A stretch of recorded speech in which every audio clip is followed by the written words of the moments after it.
everybody. I'm going to share with you some tips on how to get a professional quality sparkle to your jewelry at home. I'm also going to share with you some products that we carry in the studio that you can use at home, and show you that if you don't have those things, you can use a couple of other things that you might have in your house to clean your jewelry. The first thing I'm going to show you is to clean sterling silver chains. I have a really big chain here, but you can clean fine chains this way too. We have something called a jewelry dip that we're going to dip this in, and if it's sterling silver, it will take the oxidation off the silver, because over time your silver jewelry might get this yellow cast to it, and chains are really hard to clean with a jewelry polishing cloth. So we have this Shine Bright jewelry cleaning dip. It's for silver, and what you'll do is you'll take this cleaner.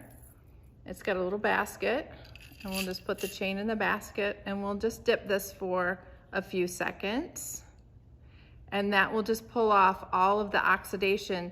Now, if your chain is really dirty and has a lot of oils on it, it might not work as effectively. So you might need to clean your chain with soap and water first before you dip it. But it just takes a few minutes, and it takes all of that oxidation away. I'm gonna pull this out, and I'll give it a rinse, and then I'll give it a dry. So a lot of times people ask me how to get the chain sparkling again, and that is one way to do it. You can also bring things into Studio JSD, and we're happy to do jewelry cleaning for you. So there is that. But this is one way to get it at home. So now it's taken off that little yellow cast and the dullness, and now it's sparkling again. This silver jewelry dip is available here in the gallery, in the store. You can also buy it online at studiojsd.com.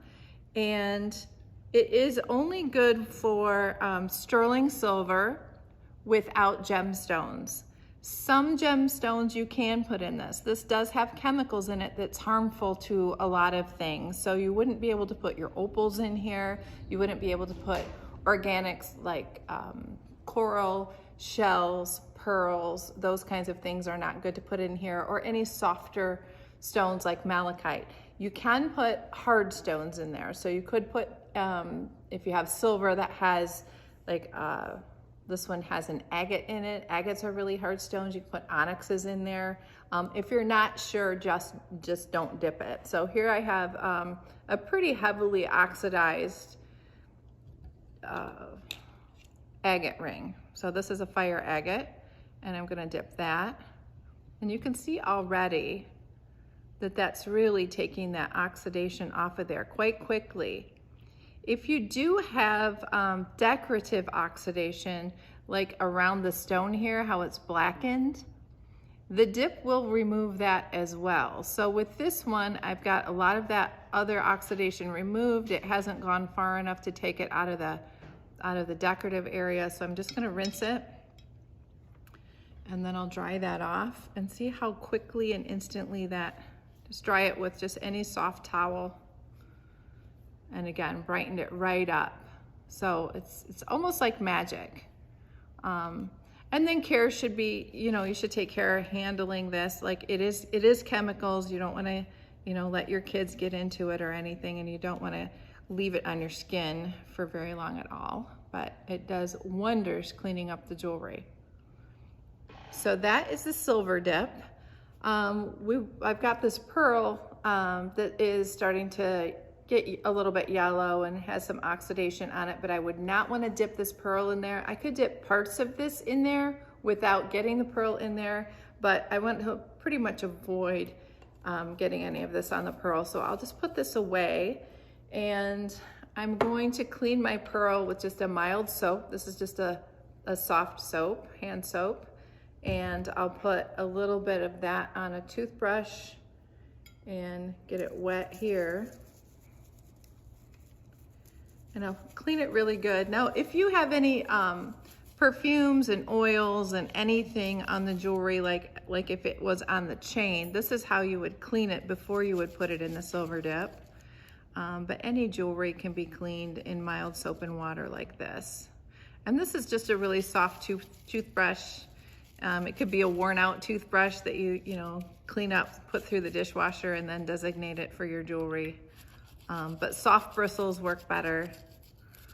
So this would be one good way to clean a pearl, or piece of jewelry with a pearl.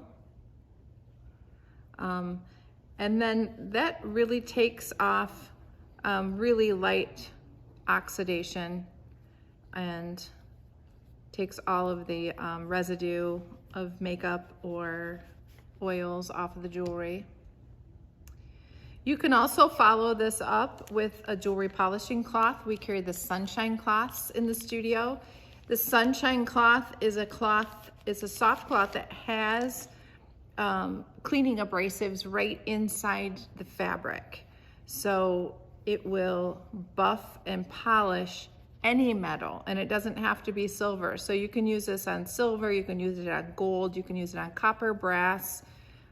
You can even use it on base metals, like your eyeglass frames, anything metal that you want polished up. This will really do the trick, and it is, again, like magic. You can see how the sunshine cloth is picking up the metal and the oxidation, and it's getting inside the cloth, and that's normal. It's supposed to get like that. And you can use these sunshine cloths till they're black all over. And you can keep using them. What you can't do with these is you can't put these in the washing machine. You can't wash them because you will wash out all of the cleaning compounds that are inside that cloth. But you can use it over and over and over again, even well beyond the black color that you see on there. And that really polishes up silver beautifully. So that is how I would clean something that has a pearl or a soft stone, just with a mild soap and water, a soft brush, and maybe hit it with a polishing cloth after. So cleaning copper. Copper gets a really darker oxidation on it, like an old copper penny. It turns brown. And if you want it to look like a clean, fresh penny again, you could take the polishing cloth and work away at it. It does take a little bit of time to work through a really heavy oxidation. Another way to get this clean faster would be to take something that's more abrasive. An abrasive cleanser, like this Barkeeper's Friend, works very well, but it does leave scratches in the metal. So I'll show you what that looks like. So I've got this cleanser, and I'll get the piece wet, and then I'll just scrub it like I'm brushing my teeth, and you can see how quickly. This cleanser you can get at this a lot of, sometimes the grocery store, the hardware store, Home Depot, big box stores will carry it. And it is really quick and effective. Look at how quickly that got through that oxidation. Now you wouldn't want to use this. It is abrasive, so it is like scratching through the metal just a little bit. So you wouldn't want to use this on anything that's plated because you will scratch off that plating quite quickly. But it works really great with copper in cleaning it quickly. Now it does, like I said, it is an abrasive, so it leaves the finish not quite as shiny as if we were polishing it with, on a buffing wheel. So if you want to pull that shine back into it, we'll just take the polishing cloth and just hit that with the polishing cloth one last time, and that'll leave a really shiny surface again. So that is a really quick, easy way to get a professional finish on copper. If you want to save that finish on copper, so all metal is going to oxidize just by being in the air. The oxygen in the air and the metal has a reaction, and you get that surface oxidation. So if you want to prevent that, you have to prevent the air from getting to the metal. So one way we can do that is we can keep our things in plastic. So we can put our jewelry in plastic Ziplocs while we're not wearing it. We can also you know, wrap it in saran wrap. We can also coat it with things. So you can coat your jewelry with things to keep them from oxidizing. And I've heard of people like even painting fingernail polish on it, clear fingernail polish, or clear coating the piece with something. Those types of, you know, acrylic or lacquer coverings can chip off over time, so it's not always the best option. We like to use Renaissance wax here. Renaissance wax is a microcrystalline wax. It's a curator's wax, so it's something that museums use to keep their collections from getting oxidized over time, to protect the finishes. So what this is, it's a very, it's a hard wax. It's greasy. I like to put it on with my fingers, but you can also use a paper towel or a soft cloth. So here's a copper cuff bracelet that has this beautiful heat patina to it. And if we want to brighten that patina up, make it shiny and make it last a long time, we can put this wax into it. And I'm just rubbing it on. Very similar to a car wax. And see how it's kind of getting shiny? And that's just really greasy. A little bit of this goes a long way. I don't know if you saw how much I had on my finger to begin with, but it was a very little bit. I'm just gonna work that around on that piece. And then I'm gonna let this dry a little bit and I'll buff it off. So it is very similar to a car wax, but to get that hard finish on the outside, we're gonna let that dry. And what that's doing is it's putting an atmospheric barrier on there. So it's a little coating that protects the metal from the air. We can also use this wax on shiny pieces. It doesn't have to be something that's got that patina to it. So I could put this on here too. You can see that wax sitting on top of there. But when that wax dries a little bit, sets up, then I'm gonna go over and polish that, buff it off. So I will buff that off with a soft cloth. This is just a terry cloth towel that we use here in the shop. And I'm gonna go back over to the bracelet and I'm gonna buff that.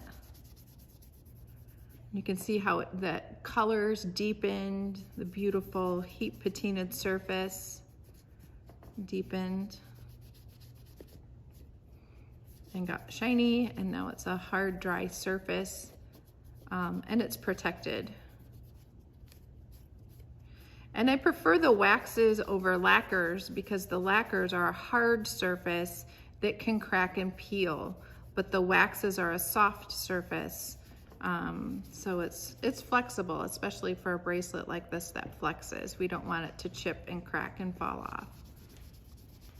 Okay. So that is the Renaissance wax. We carry this Renaissance wax. We actually, it's imported, and we carry this in these small jars in the studio. So you can buy these here, as well as the silver dip we carry and the silver polishing cloths, the sunshine cloths, the Studio JSD sunshine cloths we carry here in the store. And if you liked any of this jewelry, any of our makers here, you can come visit the gallery and purchase the jewelry at the gallery.